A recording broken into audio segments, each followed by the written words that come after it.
بسم اللہ الرحمن الرحیم۔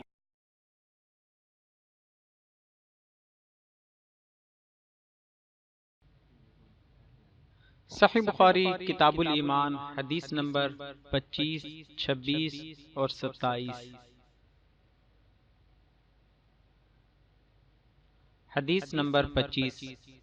باب اللہ تعالیٰ کے اس فرمان کی تفسیر میں کہ اگر وہ کافر توبہ کر لیں اور نماز قائم کریں اور زکوٰۃ ادا کریں تو ان کا راستہ چھوڑ دو، یعنی ان سے جنگ نہ کرو۔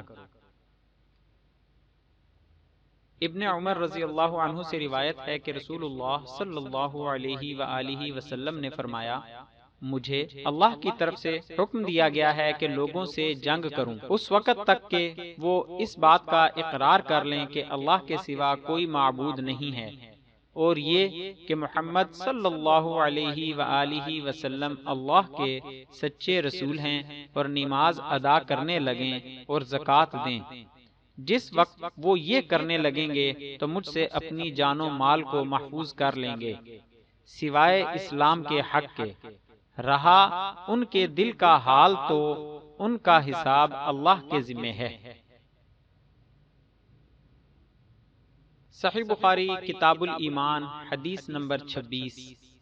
باب اس شخص کے قول کی تصدیق میں جس نے کہا ہے کہ ایمان عمل کا نام ہے۔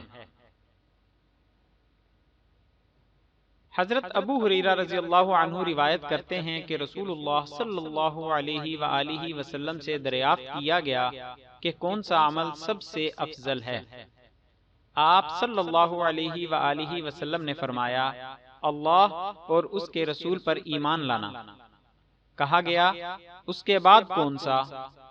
آپ صلی اللہ علیہ وآلہ وسلم نے فرمایا کہ اللہ کی راہ میں جہاد کرنا۔ کہا گیا، پھر کیا ہے؟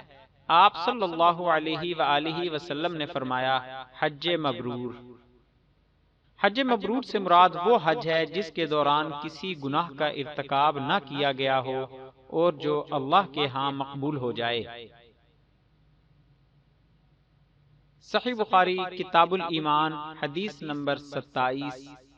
باب جب حقیقی اسلام پر کوئی نہ ہو بلکہ محض ظاہر طور پر مسلمان بن گیا ہو یا قتل کے خوف سے، تو لغوی حیثیت سے اس پر مسلمان کا اطلاق درست ہے۔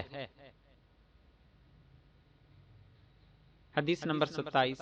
رسول اللہ صلی اللہ علیہ وآلہ وسلم نے چند لوگوں کو کچھ عطیہ دیا اور سعد وہاں موجود تھے۔ وہ کہتے ہیں کہ رسول اللہ صلی اللہ علیہ وآلہ وسلم نے ان میں سے ایک شخص کو کچھ نہ دیا، حالانکہ وہ ان میں مجھے سب سے زیادہ پسند تھا۔ میں نے کہا، یا رسول اللہ، آپ نے فلاں کو کچھ نہ دیا حالانکہ میں اسے مومن گمان کرتا ہوں۔ آپ صلی اللہ علیہ وآلہ وسلم نے فرمایا، مومن یا مسلمان؟ میں تھوڑی دیر چپ رہ کر پھر پہلی بات دہرانے لگا۔ نبی کریم صلی اللہ علیہ وآلہ وسلم نے بھی دوبارہ وہی جواب دیا۔ پھر آپ صلی اللہ علیہ وآلہ وسلم نے فرمایا کہ اے سعد، باوجود یہ کہ ایک شخص مجھے زیادہ عزیز ہے، پھر بھی میں اسے نظر انداز کر کے کسی اور دوسرے کو اس خوف کی وجہ سے یہ مال دے دیتا ہوں کہ وہ اپنی کمزوری کی وجہ سے اسلام سے پھر جائے اور اللہ اسے آگ میں اوندھا ڈال دے۔ مزید اسلامی ویڈیوز حاصل کرنے کے لیے ہمارے چینل کو سبسکرائب کریں اور ہماری ویڈیوز کو لائک اور شیئر ضرور کریں۔ شکریہ، جزاک اللہ خیرہ۔